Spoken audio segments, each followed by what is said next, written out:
पाकिस्तान में क्या चल रहा है वो भी दर्शकों को बताना जरूरी है। टीवी पर पाकिस्तानी सांसद का डर सामने आया। इमरान के सांसद का बड़ा बयान, 48 घंटे में हमला करेगा भारत। सुनिए जरा उनका डर, सुनिए आप। मुल्क ऐसी नहज पे पहुंच चुका है जहां आप कह रहे हैं कि 48 घंटे में मुल्क पे हमला होने वाला है। हालात नाजुक हैं, हाई अलर्ट है।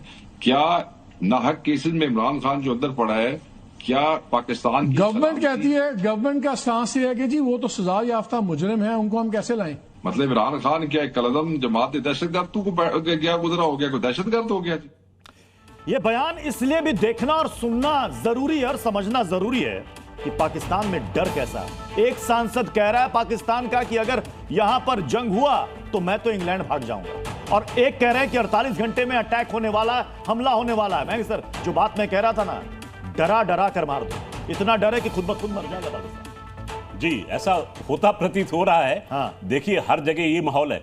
इससे पहले आपने एक लाल मस्जिद का एक वीडियो दिखाया था, जिसमें मौलाना ललकार रहा है, कोई हाथ नहीं उठा रहा जी। तो ये डर जो है, वो लोग तैयार नहीं है अपनी सेना के पीछे खड़े होने के लिए। पाकिस्तानी जनता जो है वो अपनी ही सेना के पीछे खड़े होने को तैयार नहीं है। सेना का मनोबल टूट चुका है उनका चीफ जो है वो दुबक दुबक के भाग रहा है। हमारे चीफ जो है एलओसी पर जाते हैं, श्रीनगर में दिखाई देते हैं, प्रधानमंत्री से भेंट करते दिखाई देते हैं। पाकिस्तान के चीफ जनरल आसिम मुनीर गायब, 5 दिन के लिए कहां हैं? काकुल में गए हैं। क्यों? परेड का रिव्यू करने के लिए। 5 दिन कौन सी भला परेड चलती है ऐसी? परेड तो 1.5 घंटे में हुई, खत्म हो गई। 5 घंटे तक चीफ वहां क्या कर रहे हैं? उसके बाद में एक फोटोशॉप इमेज आती है, आसिम मुनीर साहब एक टैंक पे खड़े हैं, 4 सितारे लगे हुए हैं उसके ऊपर, जैसे वो अंग्रेजी फिल्मों के रैम्बो होते हैं, अपने आप को वैसा दिखाने की कोशिश कर रहे थे। देखिए ये फोटोशॉप से भारतीय सेना या भारतीय जनता के ऊपर कोई असर पड़ने वाला है नहीं। पाकिस्तान के जो अंदरूनी हालात हैं उससे पूरी दुनिया अवगत है। मैं नवीन सर फिर आपके पास आऊंगा, चूंकि हम बात कर रहे हैं यहां पर मॉक ड्रिल की बात कर रहे हैं जी। ये सबको पता है कि पाकिस्तान कमजोर है, लेकिन कहते हैं ना कि दुश्मन को हल्के में नहीं लेना चाहिए। इस वक्त जो हमारी तैयारियां, क्या आज से और अभी से शुरू हो जानी चाहिए? बिल्कुल, ये सिविलियंस की एक्चुअली ये 2 दिन पहले से शुरू हो जानी चाहिए थी। थोड़ा हम लेट हो गए हैं, लेकिन इससे क्या होता है कि दुश्मन के ऊपर मॉरल साइकोलॉजिकल एक इफेक्ट होता है। वो समझ जाता है कि हाँ भाई नाउ इंडिया इज सीरियस। तो अभी जैसे हमने स्टार्ट कर दिया, कोई प्रॉब्लम नहीं, देर से आए दुरुस्त आए। अभी भी हमारी सेना तो तैयार है, पूरे जोश और दमखम के साथ तैयार है। अब बारी हमारी है, हमारी तैयारी की बारी है। इस बीच बड़ी खबर यह है, ख्वाजा आसिफ की फिर से गीदड़ भभकी सामने आई है।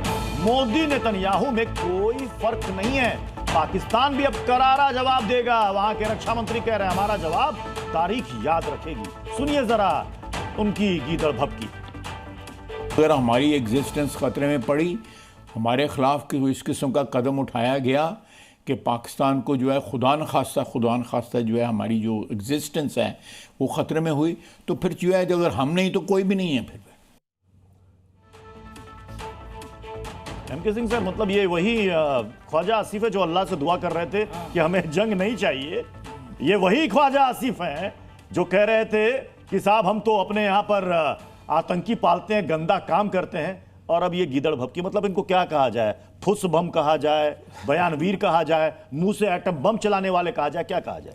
आपने बिल्कुल सही कहा कि मुंह से एटम बम चलाने वाले ये लोग हैं। और इन्होंने अपने परिवारों को तो अभी भेज दिया, किसी को इंग्लैंड, किसी को अमेरिका, और ये भी भागने की तैयारी में हैं। लेकिन इनको फौज छोड़ नहीं रही है। फौज ने बोला, फौजियों ने इनको बंदी बना के रखा है, ऐसा लगता है।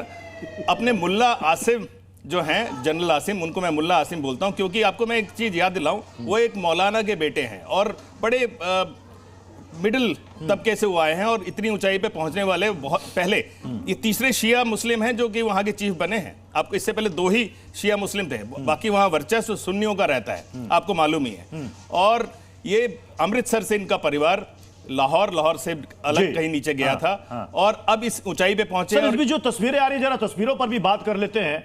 नवीन सर, बच्चों को स्कूल में किस तरीके से वहां पर अलर्ट किया जाए, क्योंकि हमारे संवाददाता ने रिपोर्ट भेजी है। देखिए वहां पर बच्चों को समझाया और बताया जा रहा है। जी, बच्चों को, क्योंकि बच्चों का अहम रोल है। अगर बच्चे ये ट्रेन हो जाएंगे और सारी टेक्निक सीख जाएंगे तो ये अपने घर में, अपने पड़ोस में और अपने एनवायरनमेंट में सबको एजुकेट करेंगे और सबको इसमें बड़ी हेल्प मिलती है बच्चों से। हमें याद है जो आप 71 की बात कर रहे हैं, जी। हम बच्चे ही थे, हम लोगों ने उसमें भाग लिया था एज सिविल डिफेंस। जी। तो हम लोगों ने जो सीखा है जी, वो आज तक हमें याद है, हाँ। और हम लोगों को एजुकेट कर रहे तो हैं, हमारी बता रहे हैं। फोर्स तैयार है, अब बारी हमारी है। हमें सतर्क रहने की जरूरत है। इन्हीं तस्वीरों के साथ हम आपको छोड़े जाते हैं। इस पर हमारी तमाम बड़ी अपडेट्स आपके सामने आती रहेंगी। कवरेज इस पर लगातार जारी है। बने रहिए जी न्यूज के साथ। जी